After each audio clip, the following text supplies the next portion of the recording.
tenemos el gusto de recibir el día de hoy, pues a nada más y nada menos que a la doctora Irama Baloa, a la doctora Irama Baloa, médico ginecólogo, pues bueno, aquí nos estará aclarando y nos enseñará primeramente a conocer cómo es ese proceso, cómo son esas características del cuerpo, síntomas, cómo es que viene dado. Bienvenida entre Noticias a Globovisión. Hola, muy buenos días. Bueno, muy agradecida por estar en este espacio y bueno, con toda la disponibilidad de poder brindarle a toda la población oyente la mayor información con relación a lo que es el cáncer de cuello uterino y cómo prevenirlo, que es la principal tarea que todos tenemos aquí desde la Sociedad Anticancerosa Venezolana y bueno, como médico ginecólogo. Así es, me gustaría también que podamos explicarle o que nos explique a todos nosotros cómo es el cuerpo humano es algo maravilloso y es tan perfecto, pero conocer un poco cómo es ese aparato reproductor femenino y cuáles son esos factores que posteriormente pueden desarrollar estas cosas. Por eso, ¿le parece si vemos a través de una gráfica para que toda Venezuela lo manifieste, lo conozca?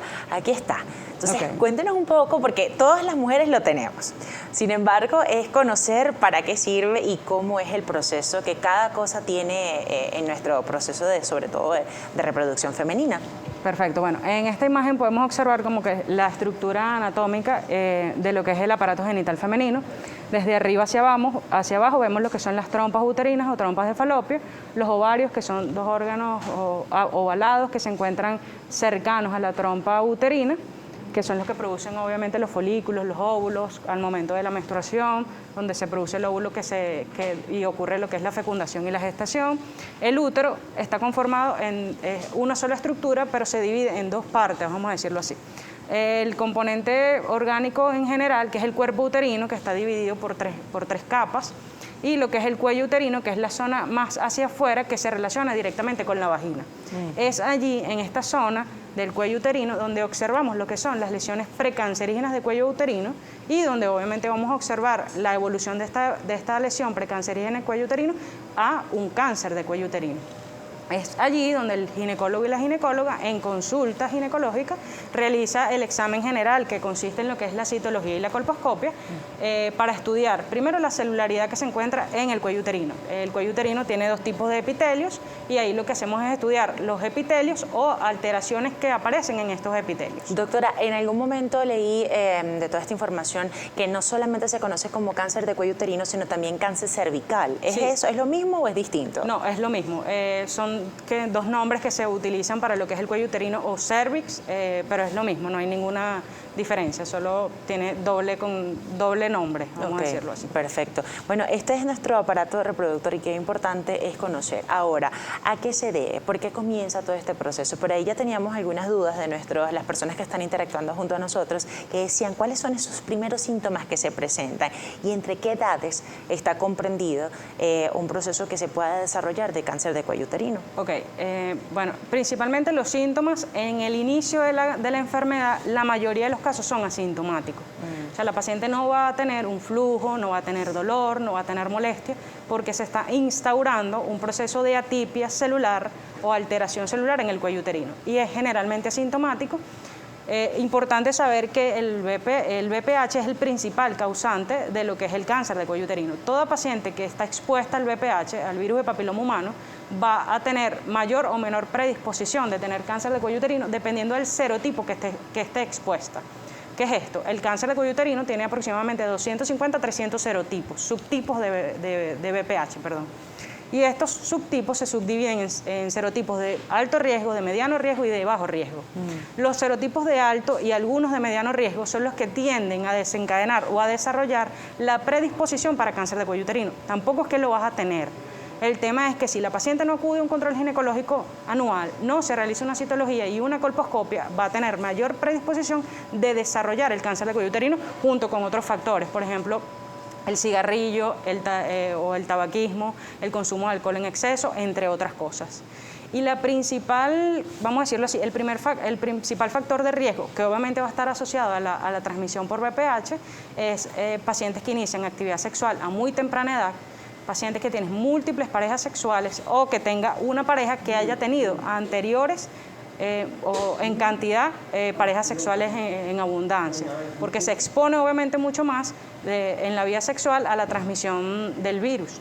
del VPH, que puede transmitirse, ¿no? O sea, una persona o una pareja puede transmitir no solo un serotipo, pueden tener más de un serotipo y obviamente eso incrementar el riesgo de tener o desarrollar a futuro un cáncer de cuello uterino.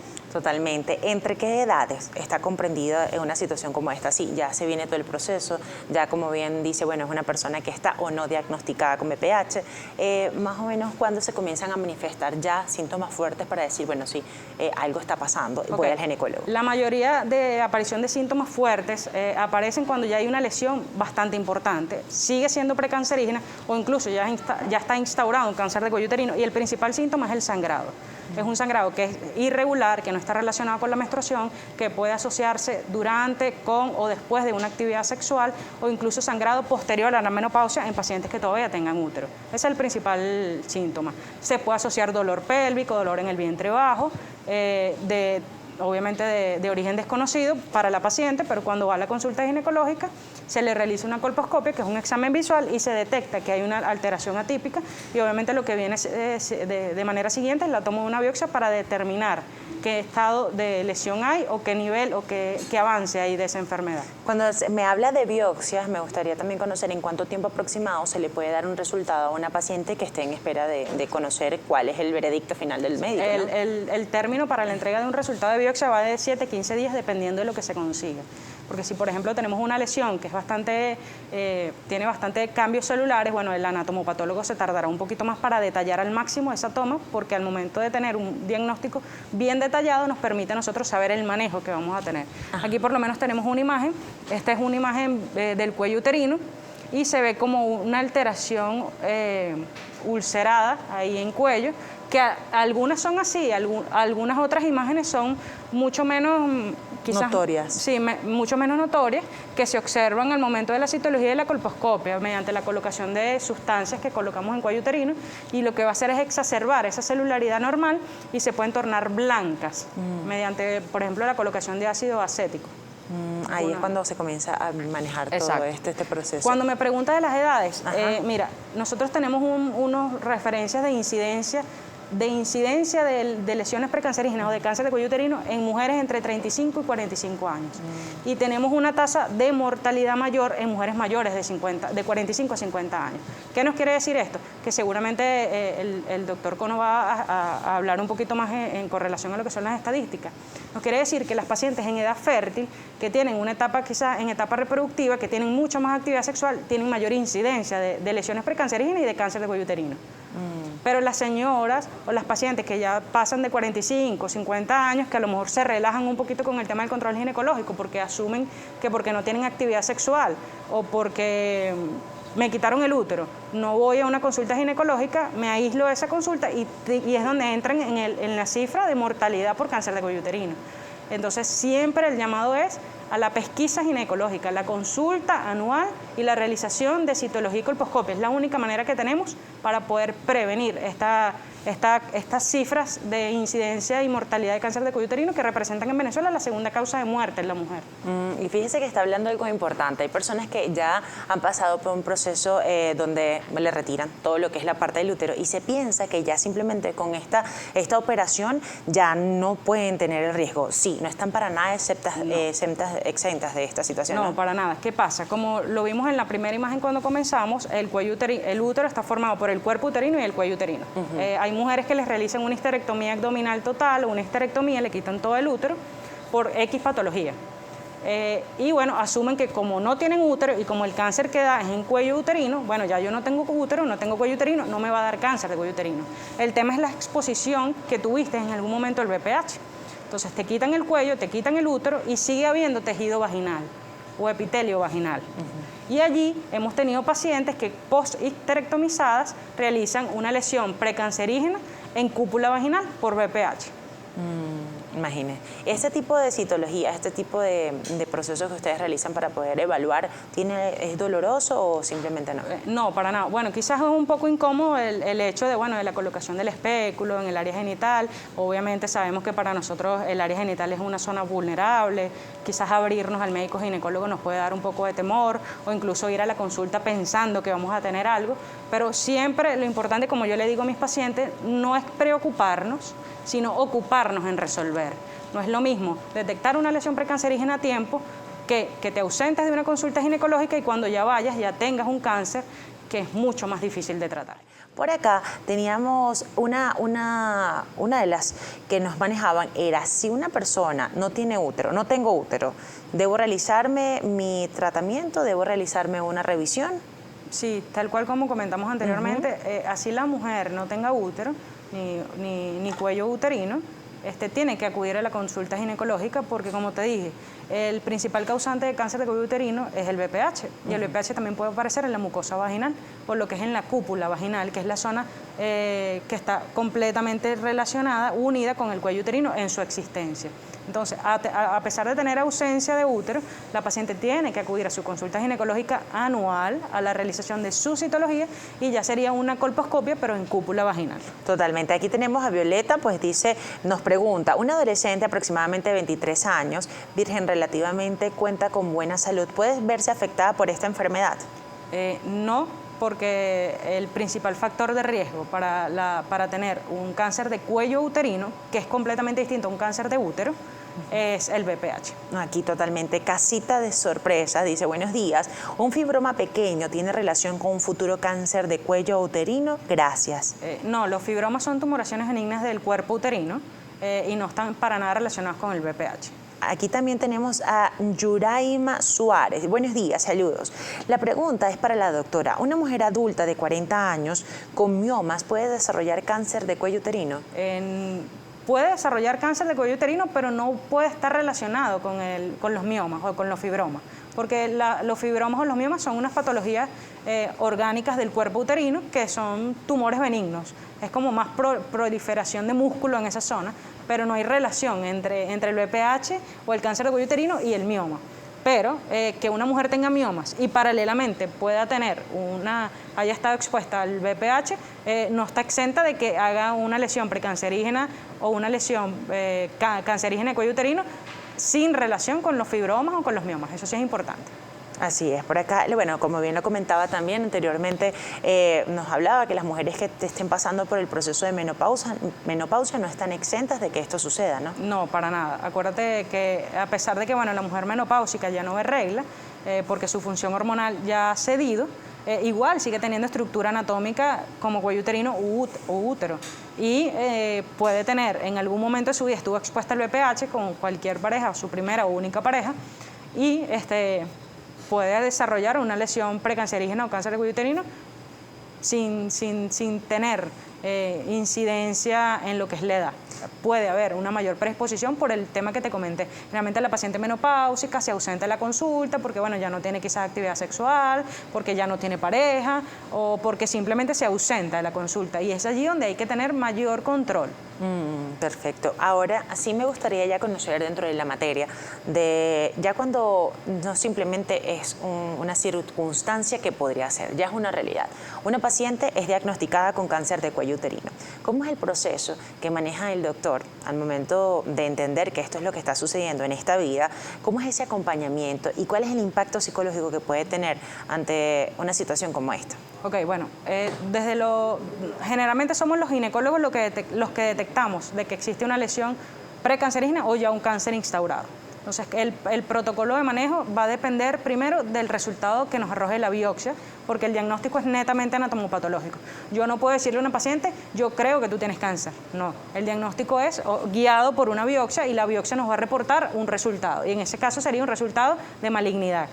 Dependiendo del tipo de tumor que se presenta, porque pueden ser distintos tipos que se presenten, no es uno solo, el manejo va a ser distinto. Obviamente se tiene que referir directamente a la paciente a un oncólogo médico y un oncólogo clínico, para que el oncólogo médico y el oncólogo clínico, en conjunto con el ginecólogo y en conjunto con un equipo multidisciplinario, con el psicooncólogo, con el psicólogo, aborde de mejor manera y dependiendo, ahí van a haber muchos factores. La edad es un factor.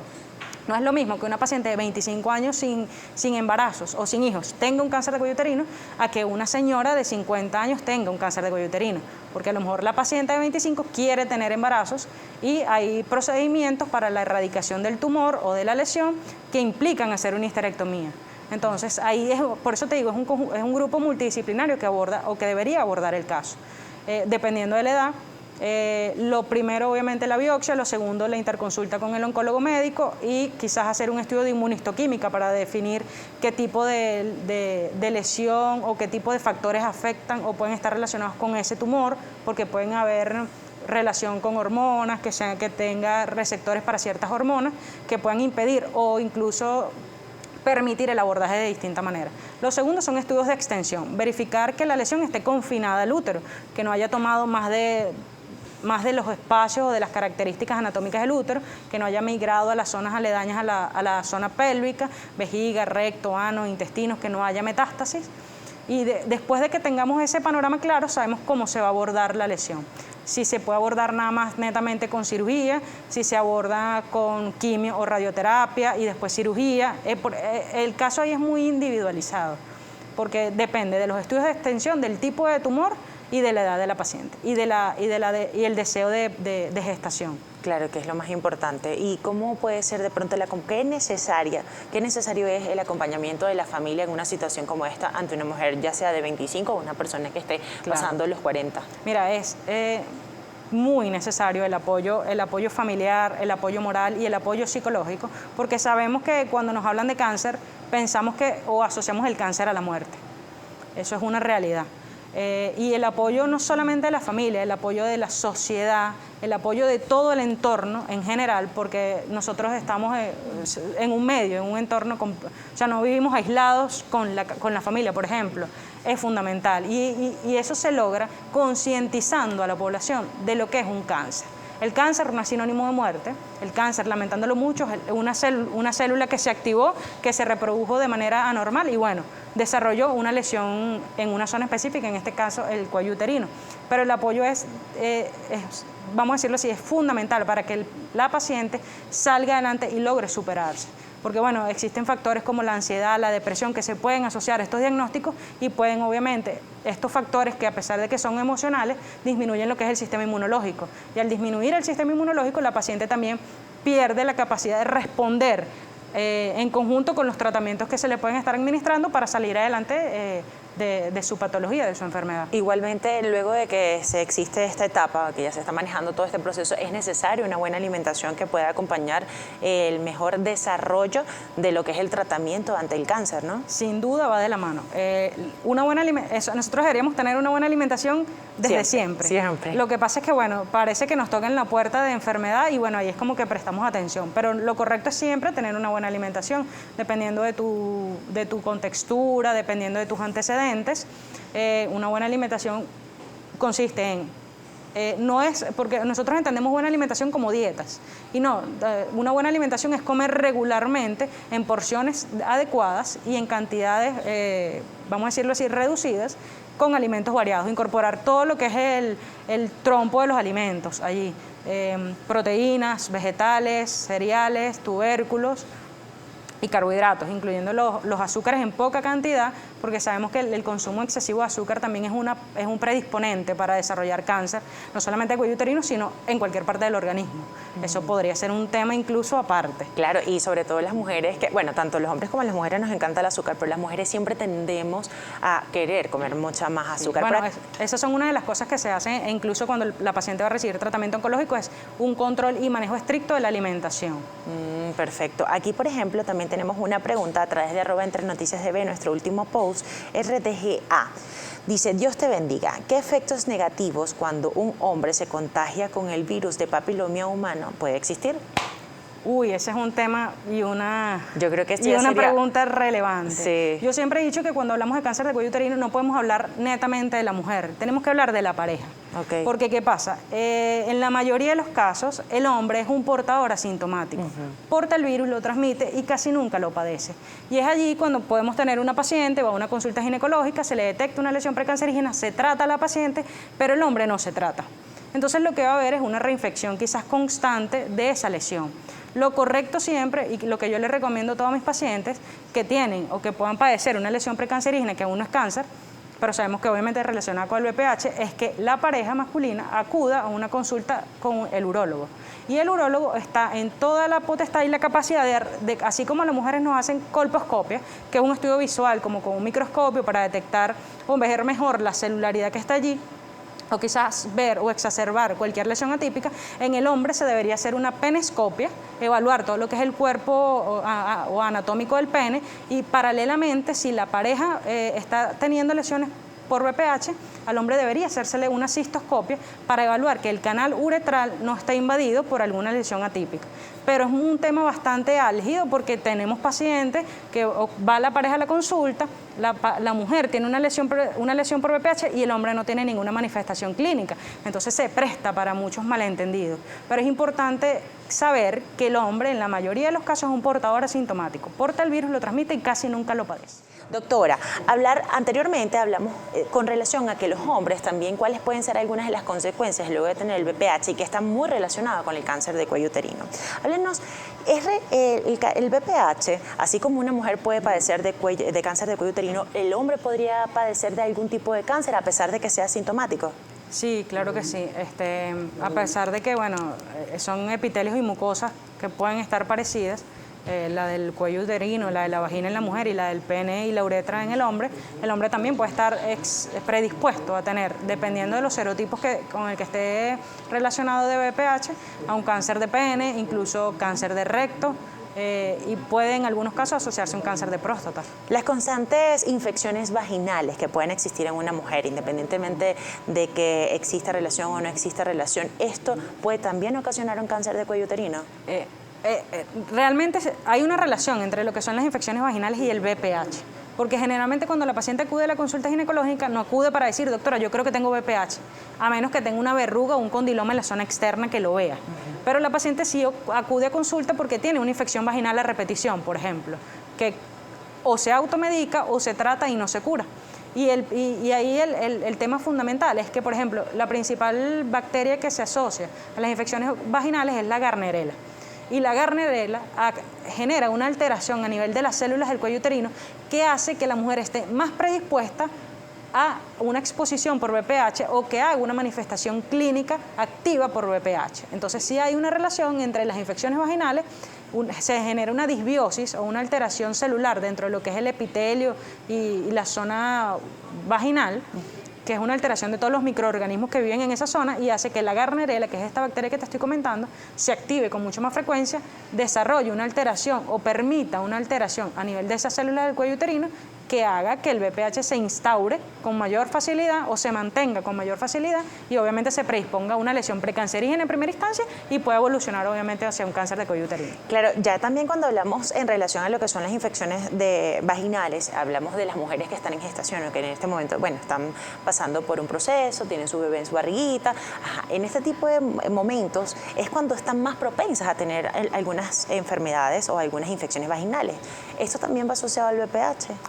No está asociado al BPH, está asociado más a su condición porque está en un proceso de gestación. Acuérdate que hay un nuevo ser allí, hay todo un nuevo complemento celular allí por el embarazo y hace que haya quizás una disminución de ese sistema inmunológico y puedan aparecer lesiones precancerígenas por BPH en cuello uterino o verrugas, pero es por la misma condición de embarazo, pero no hay una relación.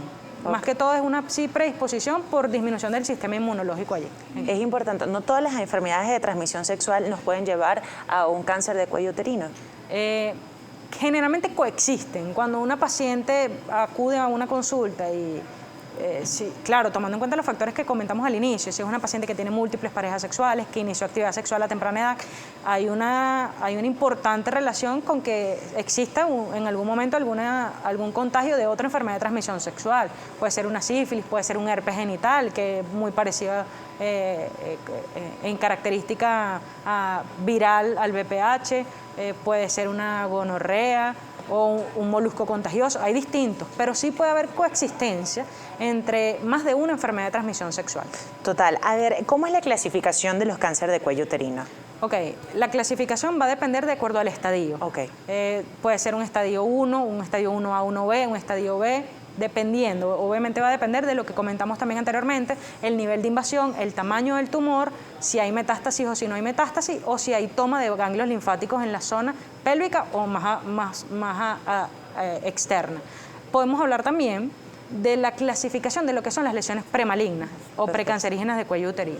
Aquí tenemos, por ejemplo, esta es una clasificación de invasión celular por cáncer de cuello uterino. Entonces, por ejemplo, un etapa 0 es un carcinoma in situ que incluso puede ser tratado mucho más fácil. Con tratamiento. Con tratamiento que puede ser una histerectomía. Aquí tenemos una estadificación tipo grado 1, que está netamente confinado a lo que es el cuello uterino, una grado 2, que es una enfermedad que va más allá del cuello uterino, que puede extenderse hacia el cuerpo uterino, como lo ves en esta imagen, una enfermedad grado 3, donde ya se toma cuello uterino, parte de la vagina, parte del cuerpo uterino y sale a la zona pélvica.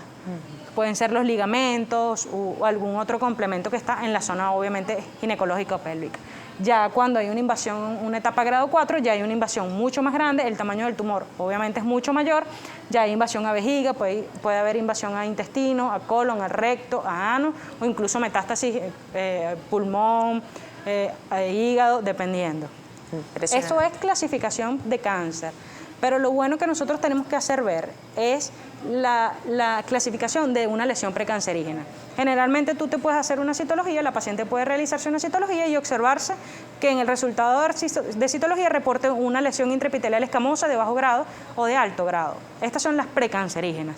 Y lo correcto es que toda paciente que se realice una citología y salga o una lesión intraepitelial escamosa de bajo grado o de alto grado o un ASCUS o un ASGUS, que son alteraciones celulares que van a predisponer a esto, se le realice una biopsia guiada. Una biopsia guiada por colposcopia, que es un examen visual, como lo comenté anteriormente, mediante la colocación de dos soluciones, que es el ácido acético del 5 al 7% y la colocación del Lugol. El ácido acético lo que hace es exacerbar la lesión, porque generalmente estas lesiones atípicas actúan o reaccionan al ácido acético. Si vemos esa lesión, lo siguiente que viene es la colocación del Lugol, y es allí, el Lugol es el yodo, toda zona donde se coloca yodo se pinta de negro, de marrón oscuro. Y generalmente estas lesiones atípicas no se tiñen, no se pintan, se quedan de color blanca, porque son glucofílicas. Su estructura celular repele el Lugol y es allí donde tomamos la biopsia. Y tiene que haber una relación citología-colposcopia. Podemos tener entonces una citología que reporte una lesión de alto grado, de bajo grado, un ASCUS o un ASGUS. Tomamos una biopsia y la biopsia nos va a reportar una lesión intraepitelial, una neoplasia intracervical, grado 1, grado 2 o grado 3. Grado 1 es una lesión asociada a lesiones bajo grado. Un NIC 2 o un NIC 3 ya está asociado a lesiones de alto grado que tienen distintos manejos. El tratamiento va a depender de ese NIC, si es un NIC 1, si es un NIC 2 o si es un NIC 3. Perfecto. Y esos tratamientos, por ejemplo, unos genéricos. Sin embargo, eso lo vamos a estar respondiendo después de esta pregunta. Aquí dice, buenos días, saludos. Este es Yulimar, una tocaya, Yulimar Montero. Buenos días, saludos desde el estado Anzoátegui. Tengo miomas y presento mucho sangrado y tengo un quiste en el útero. ¿Qué tan peligroso es eso? Ok, el tema del mioma, como lo mencionamos, no hay relación con el BPH, el tema es la ubicación del mioma.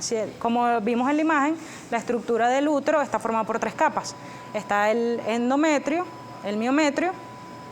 Generalmente estos miomas están en esa zona interna del útero, que es el endometrio o el tejido de mucosa, y es allí donde hacen que ese endometrio se desprenda, que es la capa gruesecita que se llena de sangre menstrual todos los meses o donde se implanta el embrión. Cuando estos miomas están cercanos a esta zona, hacen que se desprenda con mucha más facilidad ese endometrio y haya sangrados profusos, importantes, que pueden causar disminución de la hemoglobina, que pueden causar anemia o que pueden causar en algún momento un shock hipovolémico. Entonces es importante que esta paciente o estas pacientes que tengan fibromas o miomas que están ubicados en esta zona, que es la zonita más roja interna, tengan un control importante con el ginecólogo, y si tiene criterios quirúrgicos tienen que hacerse una histerectomía porque puede correr en riesgo su vida si tiene un fallo hemodinámico por pérdida sanguínea, pero no hay relación con el cáncer en esa patología. De igual manera, se llama a que vaya al especialista. Exacto. Okay, y por aquí los tratamientos, habíamos quedado como esa pregunta al aire, los tratamientos dentro, los genéricos que podrían manejarse en ese proceso, pues. Ok, los tratamientos para las lesiones precancerígenas, como te dije, dependen de la estadificación. Si es una lesión o una neoplasia intracervical grado 1 que está asociada a una lesión de bajo grado, generalmente a serotipos del BPH de bajo riesgo, el tratamiento consiste en erradicar la lesión o la zona que está lesionada o con atipia celular. Eso puede ser por criocirugía, que es un aparato con frío que trabaja a menos, dependiendo de la graduación que le coloquemos. a cifras menores de 0 grados, lo que hace es congelar y quitar y quemar la lesión por congelación. Se extrae la pieza y se hacen controles citocolposcópicos dependiendo de la lesión y de la extensión de la lesión. ¿Es menos doloroso? Sí, generalmente todos esos tratamientos se le aplica anestesia local o incluso se puede hacer una sedación general para que la paciente no sienta. Puede quedar una sensación después del tratamiento que puede ser dolor, ardor o irritabilidad, pero debería ir acompañado de anestesia local porque sí puede ser doloroso si lo realiza sin anestesia.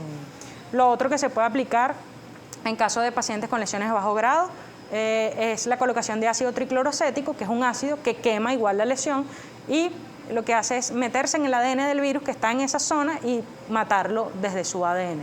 Ese es como que lo que hace el ácido triclorocético. La otra forma de tratarlo es con asa diatérmica, que si es con corriente y con calor, que es la aplicación con un aparato, que es como un electrobisturí, donde se corta la zona que está lesionada, se extrae esa pieza y se coagula con calor. Con calor, toda esa zona se cauteriza y bueno, igual pasamos a controles citocolposcópicos, pueden ser 3 meses, 6 meses, dependiendo también del tamaño de la lesión. Por eso llega el momento de recibir el día de hoy a Cono Gumina, el doctor Cono Gumina, que es presidente de la Sociedad Anticancerosa de Venezuela. Bienvenido, doctor. Qué gusto tenerlo en Entre Noticias. Muchísimas gracias por habernos invitado. Hablábamos anteriormente, antes de compartir con todos ustedes, acerca de la importancia del cuidado, no solamente de la mujer, sino también del caballero, y que actualmente existen vacunas, que lo hablamos con la doctora también, Irama, vacunas contra el VPH.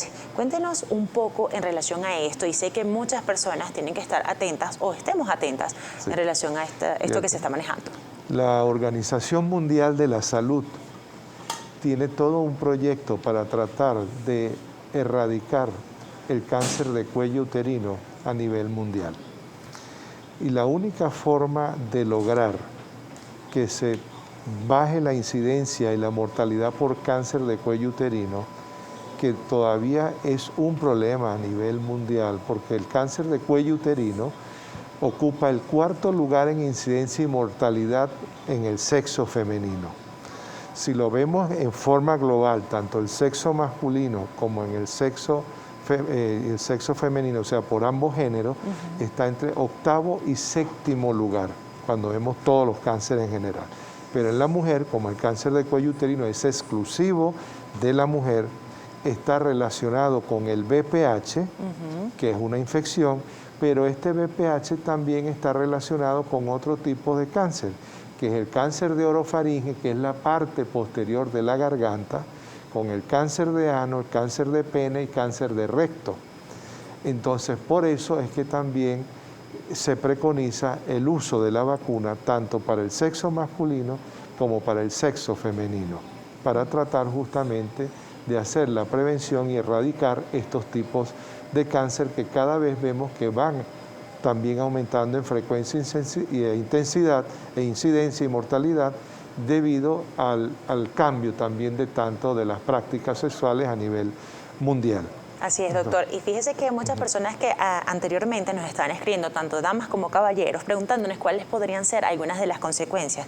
Ahora, el conocer que existe una vacuna, me gustaría saber qué tan costosa puede ser para una persona acá en Venezuela obtener esta vacuna, si existen algunas jornadas de vacunación, porque fíjese cómo se está trabajando desde la sociedad. Sí, se espera para que como mencionábamos, la Organización Mundial de la Salud quiere tener para el 2030 el 90% de la población susceptible a vacunarse contra el VPH, el 90% de la población. Hasta ahora eso no se ha logrado, no se lleva, porque hay muchos países, incluyéndonos, donde no se vacuna. La vacuna es la mejor forma de hacer prevención primaria. Nosotros hablamos de prevención primaria, prevención secundaria y prevención terciaria cuando al tema cáncer nos referimos. La prevención primaria es aquella que uno ataca directamente la causa, el problema, y evita que aparezca el cáncer. Por ejemplo, el sedentarismo, las normas de alimentación, el ejercicio, evitar la obesidad y la inmunización. Entonces sabemos que si inmunizamos, entonces inhibimos prácticamente el ciclo de aparición de la causa, el efecto. En este caso, el virus del VPH. Esta es una vacuna que es una vacuna de ingeniería recombinante, quiere decir que es una vacuna muy segura, se obtiene el ADN o el ARN del virus y se hace una especie de, justamente se llama ingeniería, es algo que el virus no produce la infección, sino que produce es la reacción inmunológica. Usted crea los anticuerpos, se defiende contra el virus y ya está inmunizada. Y cuando entra en contacto con el virus, prácticamente los anticuerpos lo destruyen y no hace que colonice las células del cuello uterino, y de allí viene el cáncer. Es decir, esta vacuna, como usted nos habla acerca de la ingeniería de la vacuna, ¿ella podríamos decir que es para cada persona individual o ya existe una fórmula para todo? Esa es una fórmula para todo, viene ya la vacuna para usarla para todo el mundo. Y para todo el mundo... Es para prevenir. Sí, para prevenir. En caso de cáncer de cuello uterino, las edades donde se debería de comenzar la inmunización, la vacuna es muy importante. Ahorita es en las niñas entre los 9 y 14 años de edad, porque la idea es que justamente tratar de evitar que cuando entre en contacto, comience la etapa de actividad sexual, ya no esté inmunizada y al entrar en contacto con el virus no produce la colonización de la célula. Ok, estas son las edades importantes para que las más pequeñas se cuiden. En el caso de los caballeros también es importante entender cuáles son estos tipos de tratamientos. Me gustaría, no solamente pues bueno, a través de la vacuna, sino existe otro proceso, ¿verdad? Usted nos hablaba anteriormente con relación a lo que son las estadísticas en nuestro país, que usted como la Sociedad pues Anticancerosa de Venezuela las maneja muy bien. Entonces, hablábamos que las mujeres es el cuarto procedimiento, o sea, más o menos en la cuarta posición a nivel mundial. En Venezuela. En Venezuela, la mujer venezolana, el cáncer de cuello uterino ocupa el segundo lugar, precedido por el cáncer de mama. Okay. Entonces, primero el cáncer de mama, luego el cáncer de cuello uterino, luego el pulmón y después las vías digestivas. Esos son las cuatro posiciones. Entonces, ¿qué es lo que queremos? Justamente, hasta hace 4 o 5 años atrás, las estadísticas en Venezuela de la mujer era que el cáncer de cuello uterino ocupaba el primer lugar, pero fue desplazado por el cáncer de mama, como ha ocurrido a nivel mundial. El cáncer de mama es el primer cáncer en incidencia y mortalidad en la mujer. Entonces, ¿qué es lo que nosotros tenemos aproximadamente? Unos 1.770 casos anuales de muerte por cáncer en mujeres y aproximadamente unos 4.800 casos de nuevos casos. O sea, esa es la incidencia. Entonces, tenemos dos cifras que tenemos siempre que manejar, lo que es la incidencia y la mortalidad. La incidencia en nuestro país es casi de 5.000 casos nuevos, son 4.800, y tenemos una mortalidad de casi 2.000 casos anuales. ¿Cuál es la forma de nosotros poder lograr disminuir tanto la incidencia y la mortalidad? Una, como conversamos, la inmunización, que actualmente no existe el programa en nuestro país. Y una de las, nosotros nos queremos sumar a todas las tendencias mundiales, que es traer la vacuna al país y que ya sea algo de salud pública, un lineamiento del Ministerio de Salud para que todas las niñas entre los 9 y 14 años, y cuando llegue la inmunización, si ya la mujer tiene más de 14 años de edad y no se inmunizó, tiene chance hasta los 21 años de inmunizarse y obtener la protección también. Y luego viene la prevención secundaria, que justamente es la citología. Acudir, concientizar a toda la población, a todas las mujeres, que vayan y se practique una citología, que eso es algo muy sencillo, es inocuo, no es invasivo y es de muy bajo costo. Entonces, una citología, que es el Papa Nicolau, Entonces, la técnica la describió así la persona que la descubrió, le acuñó su nombre, Papá Nicolau, y entonces con esa simple prueba usted detecta el cáncer y puede detectarlo en fase precoz. Y nuestro lema es justamente, si el cáncer se diagnostica en estadios precoces, es altamente curable. Y así podemos prevenir esas 2.000 muertes al año que ahorita tenemos en nuestras estadísticas. Así es, doctor. Decía algo importante. Fíjese que antes de entrar en el punto de la citología, usted dijo que hasta los 21 años las personas pueden colocarse la vacuna. Es decir, que una persona que sobrepase los 21 años puede no o simplemente tiene que mantener el proceso de citología y control médico. Sí, tiene que justamente sumarse a los programas de cribado y cribado quiere decir pesquisa. Entonces, acudir a hacerse su citología anualmente o cada 2 años. Y actualmente también hay una prueba que es tipificar el VPH. O sea, detectar el VPH y tipificarlo, ver cuál es el tipo. Sabemos que hay 2 tipos, el 13 y el 18, que son los que más producen el cáncer, están más ligados, asociados al cáncer de cuello uterino. Doctor, y por ejemplo las mujeres que ya estén pasando, bien nos comenta cuáles son los procesos, igual con la doctora nos hablaron cuáles eran los tratamientos o para las pesquisas. Sin embargo, una persona que ya tenga el VPH no puede colocarse esta vacuna. Sí, claro. ¿Sí se la puede colocar? Igualmente. Sí, perfecto. Igualmente. Aquí tenemos una pregunta de uno de nuestros internautas, Alexa Neuville. Hola, soy una persona que tuvo hace 25 años VPH. Aún hay manifestaciones. Debe seguir el proceso, pero eso como es así. La coloscopia debe ser un examen de control. Nunca me la proponen en las consultas. Sí,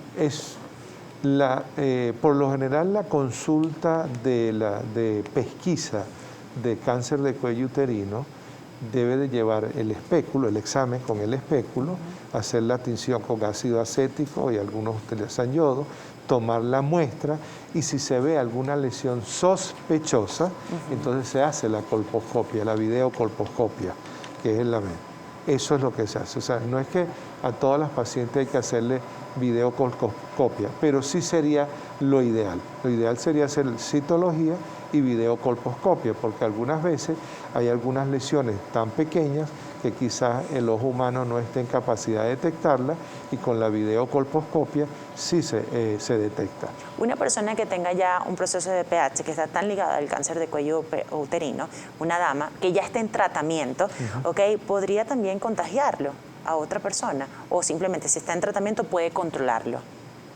Si tiene el VPH y contagiar.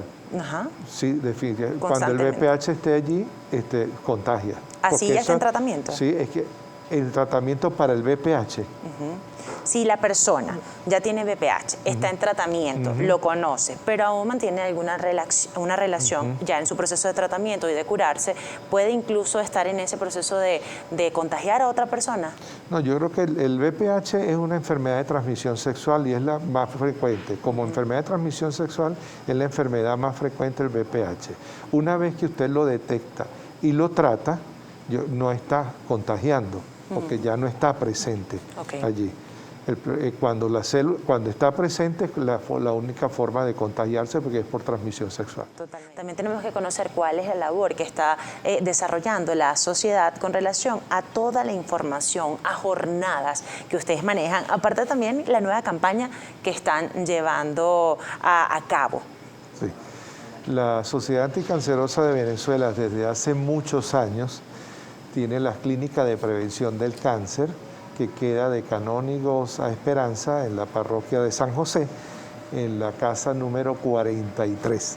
Allí justamente queda la Clínica de Prevención del Cáncer y allí se invita a todas las mujeres venezolanas que susceptibles a la pesquisa o al cribado o al diagnóstico precoz del cáncer de cuello uterino para que acudan y allí va a ser evaluada por un médico experto donde le van a practicar su citología y si lo amerita le hacen su videocolposcopia también.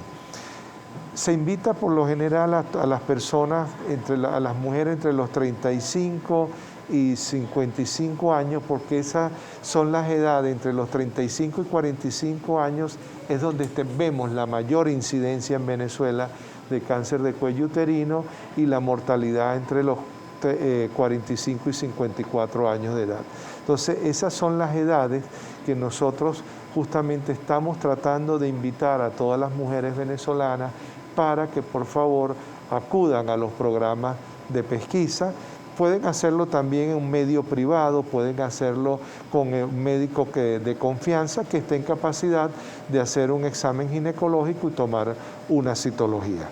Esa es la única forma de tratar de bajar nuestra incidencia y mortalidad como prevención secundaria. Siempre hablamos de prevención primaria, que es inmunización, y prevención secundaria, que es la citología. Totalmente, no solo eso, sino ahora el punto 3, que es el acompañamiento.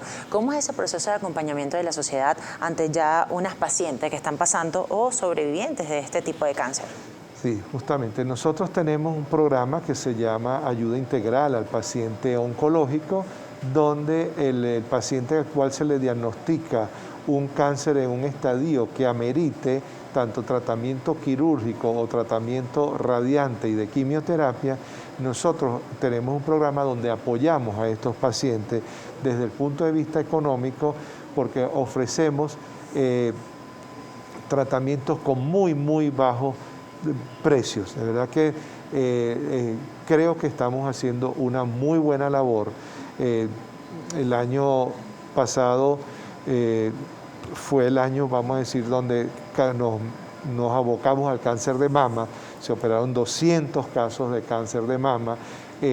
También muchos casos de cáncer de cuello uterino. No tengo la cifra en la mano, pero sí creo que por lo menos unos 40 o 50 casos de cáncer de cuello uterino se ayudaron con tratamiento radiante. En un momento todo esto lo podía asumir la Sociedad Anticancerosa desde el punto de vista de costo.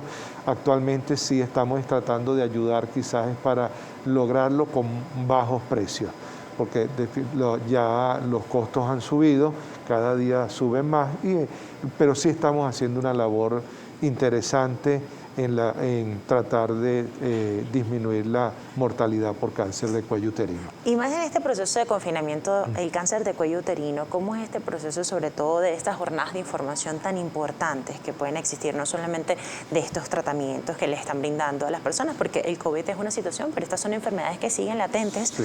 Ahora, también la educación sexual, que es tan importante. Ya bien nos comentaban que las vacunas se colocan de unas niñas hasta 14 años, hasta 21.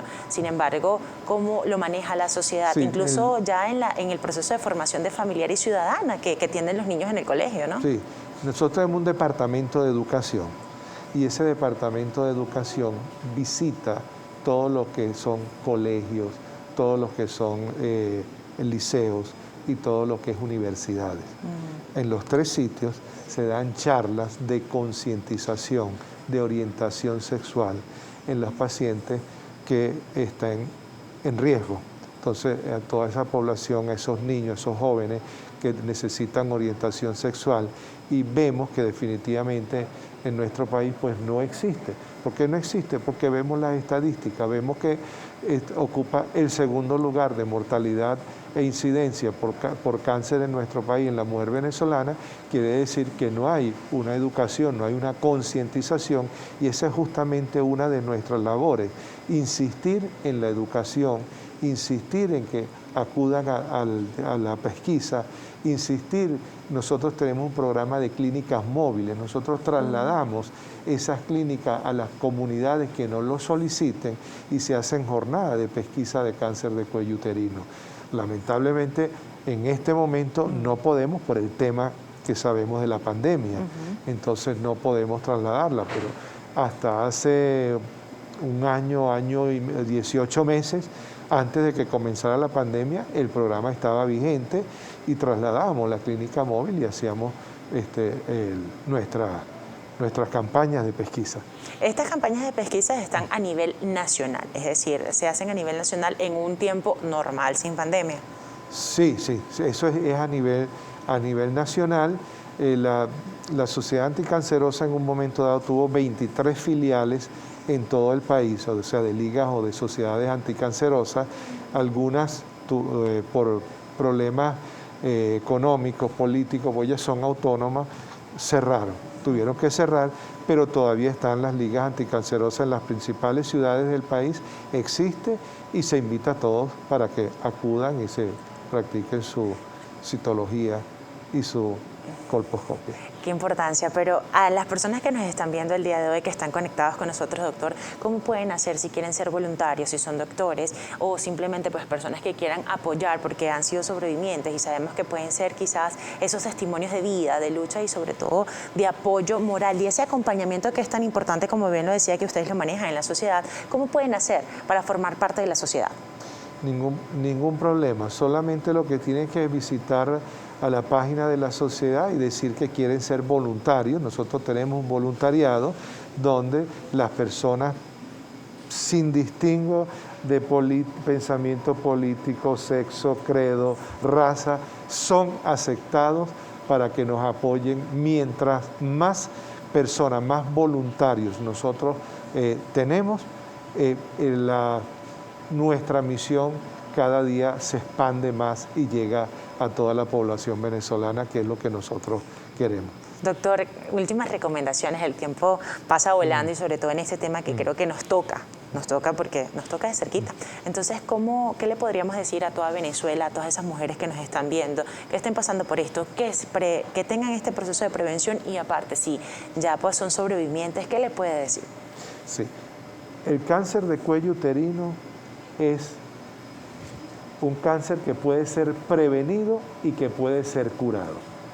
Prevenido o prevenible a través de la vacuna.